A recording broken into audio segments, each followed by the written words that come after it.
대해서 대선 이후의 민주당의 미래는 제가 보기에는 대단히 불안할 것이다. 이렇게 보고요. 그것은 무소속이 만약에 무소속 후보로 당선이 되든 어쨌든 간에 뭐 이 안 후보가 만약에 당선이 된다면은요. 정계 개편 안 할 수가 없습니다. 안 하고서는 대국회 국정 운영할 수가 없으니까요. 그렇게 됐을 때는 당연히 민주당의 상당수 뭐 사실상 대부분이라고 봐도 될 것이고 또 새누리당에서 일부 만약에 비주류 측에 이런 쪽으로 해서 통합해가지고 정계 개편을 하지 않을 수가 없을 거거든요. 뭐 그렇다면 저는 그렇게 해서 계속 이제 의문을 보내는 거죠. 자, 그렇다면 이게 과거의 소위 그 인위적 정계 개편을 계속 주도해왔던 구태 정치하고 뭐가 다르냐 이 말이에요. 안철수가 하면 새 정치고 과거에 누가 뭐 다른 기존의 정치권에서 하면 구태 정치냐. 이건 뭐가 다른지 저는 이해를 못해요.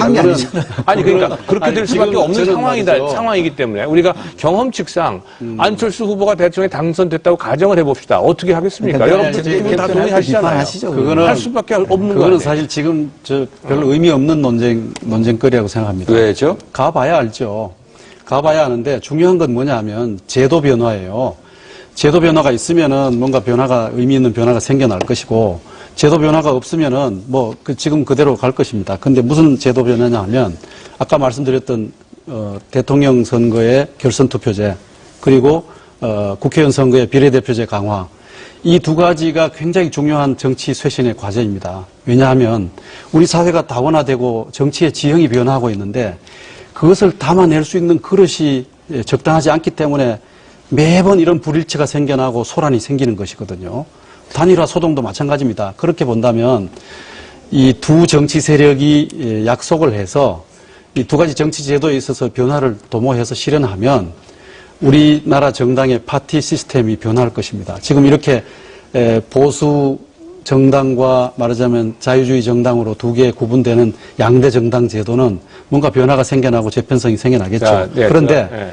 이 두 가지 제도에서 변화가 없으면 양당제 그대로 가는 거죠. 네. 그대로 가면서 민주당이 리모델링 되든지 아니면 또 더 말하자면 집을 크게 지어서 뭔가를 만들 수 있겠는데 저는 그런 건 별 의미 없다고 생각하고 그래서 지금 정당 체제가 어떻게 되느냐 하는 논의는 지금 여기서 그렇게 중요한 것이 아니다. 저는 중요하다고 봐요. 왜 그러냐 하면요. 지금 말씀하신 결선 투표제 도입이나 비례대표 확대 같은 그것이 정치 개혁의 의제다. 동의할 수 있습니다. 그런데 이거를 실현하려면은요. 이거를 실현하면 선행 조건이 정계 개편입니다. 무소속 대통령 안철수가 이 두 가지를 갖다가 만약에 지금 이 두 가지를 해서 제도 개선을 해야 된다라고 하시잖아요. 그럼 이걸 현실화시키려면 국회의원 없이 무슨 수로 이 법을 통과시킵니까? 그러니까 이걸 하려면 정계 개편이 선행될 수밖에 없는 거다. 제가 말씀드릴게요. 네. 이제 그 대목이 굉장히 중요한 건데요. 말하자면 그런 제도 변화를 추구할 때 누구의 힘으로 할 것이냐인데 사실 국회의원 믿을 수가 없어요. 예를 들면 지역구 의석 줄이고 비례대표 강화한다? 현재 지금 국회의원들이 그걸 받아들이겠습니까? 당연히 안 받아들이죠. 그리고 대통령 선거제도도 다 유불리를 따질 것인데 말하자면 다음 정부의 정치 개혁과 쇄신은 시민의 힘으로 하지 않을 수밖에 없다 하는 것입니다. 그게 바로 2003년도에 열린당의 창당의 명분이었죠. 기존 정치권을 개혁하겠다 해서 시민의 힘으로 하겠다 해서 결국에는 외곽단체 동원하고 그래서 정계특위 만들어서 한 거 아닙니까?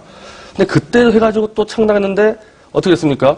3년 만에 문 닫고 그 2007년도 대선 때는 도저히 열린당 이름으로 선거를 칠 수가 없으니까 미래창조 대통합민주신당이라는 긴 이름의 정당을 또 포장해서 치렀죠. 그러다가 또 안 돼요. 민주당으로 회귀했다가 총선 앞두고 또 민주통합당으로 이름 바꾸고 그럼 그렇게 해서 또 안철수 정권 들어서면 또 이상한 이름 정당 나와서 또 시민의 이름 하겠다 계속 반복되는 겁니다. 글쎄, 그러니까 제가 말씀드리는 건 정치 개혁 쇄신은 이제는 좀 불리하다고 이름 바꾸고 창당 이런 거 하지 말고 불리하면 불리한 대로 그 정당을 개혁하고 그 정당에서 그대로 가져야지 계속 이름 바꾸고 합당하고 창당하고 이게 바로 구태고 그렇기 때문에 안철수식의 정치 쇄신은 구태를 반복할 수밖에 없다. 그렇게 진단되는 거죠. 구태를 반복할 가능성이 있죠. 변 대표 얘기는 부분적으로 맞아요. 저는 이렇게 생각합니다. 기존의 정치권을 정치권 외의 힘을 가지고 뭔가 좀 바꿔보려고 했던 시도들이 여러 차례 있었습니다. 예를 들면 아주 거슬러 올라가서 DJ 시절에 김근태 전 의원을 비롯한 제야의 민주화 세력들이 대거 정당에 유입했지 않습니까?